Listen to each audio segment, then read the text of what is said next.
नमस्कार प्यारे बच्चों, मैं जीके सर +2 उच्च विद्यालय खतिकना।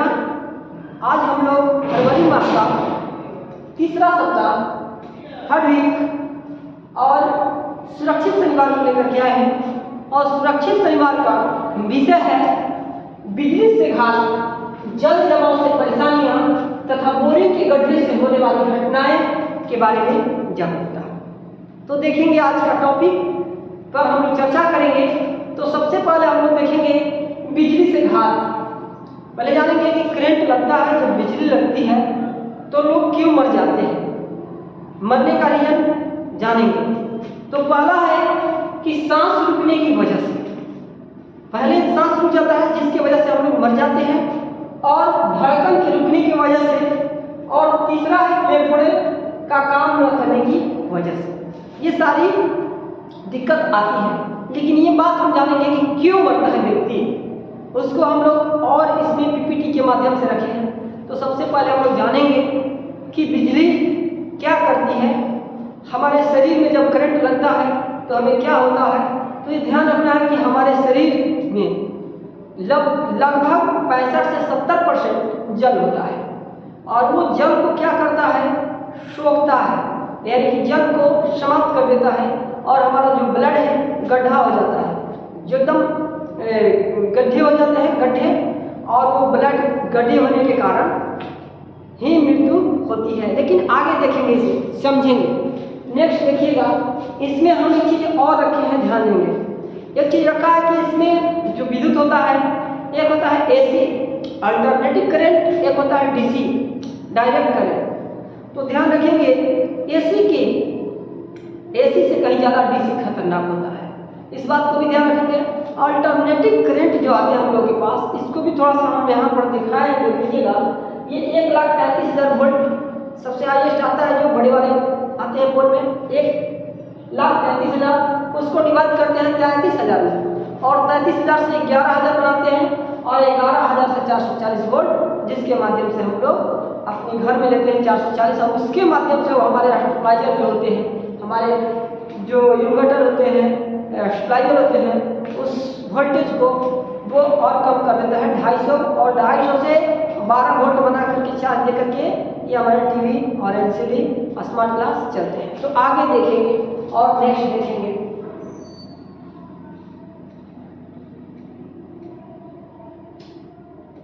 चलिए नेक्स्ट देखते हैं। नेक्स्ट है कि बिजली से घात।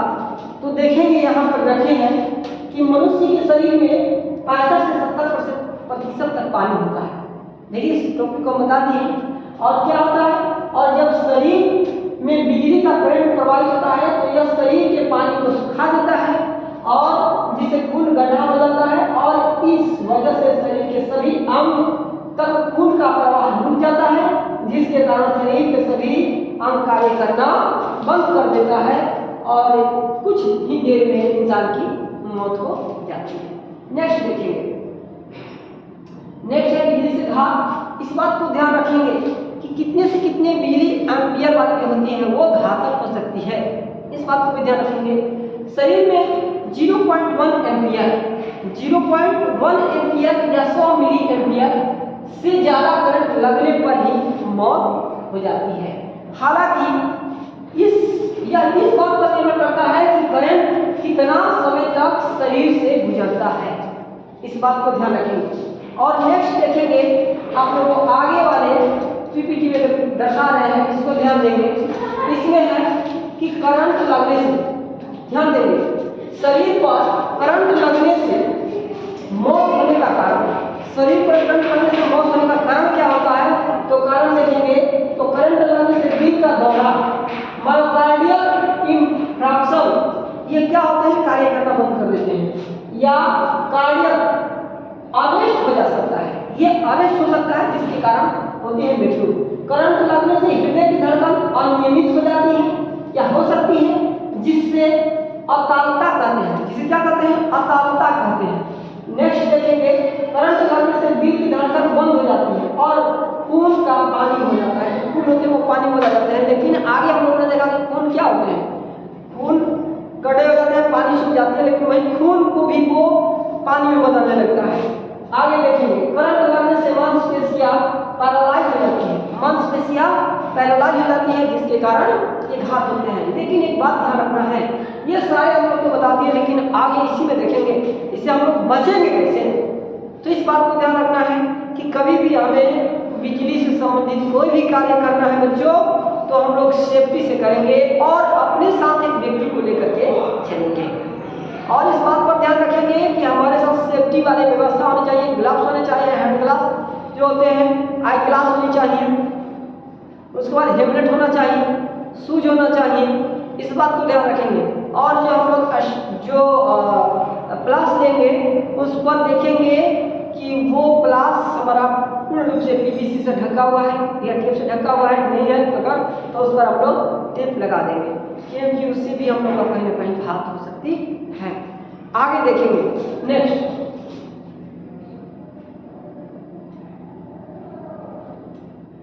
है कि जल जमाव से परेशानियां। जल जमाव से परेशानियां क्या होती है, इस बात को देखेंगे।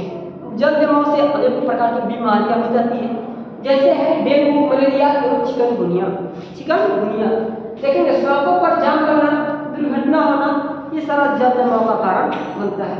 करें कारोबार प्रभावित हो जाता है, जल जमाव से कारोबार भी प्रभावित होता है और ट्रक लोड अनलोड करने में दिक्कत आती है। करें मोहल्ले में जल जमाव होने से सबसे ज्यादा परेशानी मच्छरों से होती है। किससे होती है जल जमाव से? तो मच्छर से। जहाँ जल जमाव होता है वहाँ ज्यादा मच्छर उत्पन्न होते हैं, इस बात को ध्यान रखेंगे। और ये भी सलाह दिया जाता है कि जहाँ पर जल जमाव होता है वहाँ पर हमें क्या करना चाहिए, तो वहाँ हमें मिट्टी का छिड़काव करना चाहिए उस जल, उसके बाद ब्लीचिंग पाउडर का भी छिड़काव होना चाहिए। करेक्ट, जिसके कारण लोग मलेरिया, डायरिया जैसे विभिन्न रोगों के शिकार हो जाते हैं। तो देखिए जल जमाव से अनेकों प्रकार की बीमारियां होती हैं, तो इससे भी बचना है। और ये परेशानियां क्या आ रही है इसको भी समझेंगे और रोग क्या हो रहे हैं, तो बस इस बात को ध्यान रखेंगे कि कहीं जल जमाव ना हो।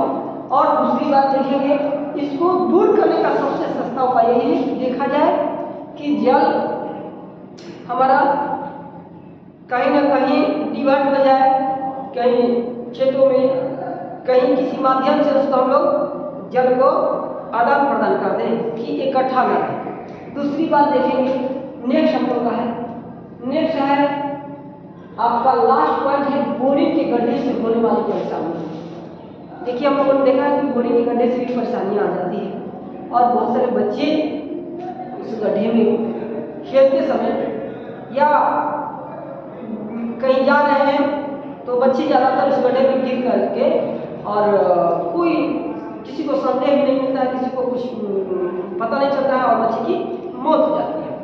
तो देखिए वैसे ही एक घटना हुई जिसको हम इस एग्जाम्पल के माध्यम से बताना चाहेंगे कि आप लोग इससे ज़्यादा अपने बच्चे को सतर्क रखें और जहाँ ऐसा गड्ढा है उसको ध्यान रखेंगे कि उसको हम लोग जितना जल्द हो सके उसको भर दिया जाए, क्लोज कर दिया जाए, या देखा जाए कि परेशानी ना हो उसको वायर से या किसी वस्तु से घेर दिया जाए। तो देखेंगे ये बोरिंग के गड्ढे से बच्चे के लिए ज़्यादा खतरनाक होते हैं। बोरिंग के गड्ढे जो होते हैं बच्चों के लिए ज़्यादा खतरनाक होते हैं। 12 नवंबर ध्यान रखेंगे, 12 नवंबर 2011 की ये बात है और सिरसागंज के गांव में पूरा में एक 6 साल का बच्चा खेलते हुए बोरवेल में गिर गया। तो बोरवेल भी खतरनाक होता है, कहीं कहीं देखो कि जो बोरवेल गलता है तो बच्चा गिरता है और बोरवेल का ध्यान रखेंगे इसकी गहराई करीब 110 फुट रखी, 110 फुट आंकी गई थी। बच्चा 60 फुट की दूरी पर जाकर फंसा, बच्चा 60 फुट की दूरी पर जाकर फंसा था और करीब 3 घंटों तक उसे बचाने का प्रयास चला। सेना बुलाई गई और प्रशासनिक टीम पूरी रात कैंप करती रही, लेकिन अंत में बच्चे की सांसें टूट गई और सेना ने राहत कार्य बंद कर बच्चों को उसी बोरवेल में बंद कर दिया। ध्यान रखेंगे कि ऐसा कहीं ना हो, ईश्वर न करे।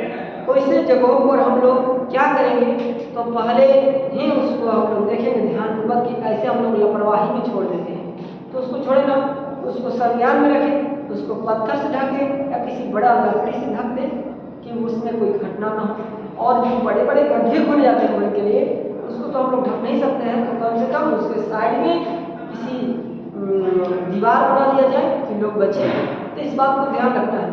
दूसरी बात एक और चीज़ ध्यान रखना है कि हम लोग छोटी छोटी बातों पर ध्यान नहीं देते हैं, तो उस बात को भी ध्यान रखना है और इससे हमें 2-3 क्वेश्चन और मिल जाते हैं कि हमें लापरवाही नहीं करनी है और ऐसे ही बच्चे को जागरूक करना है।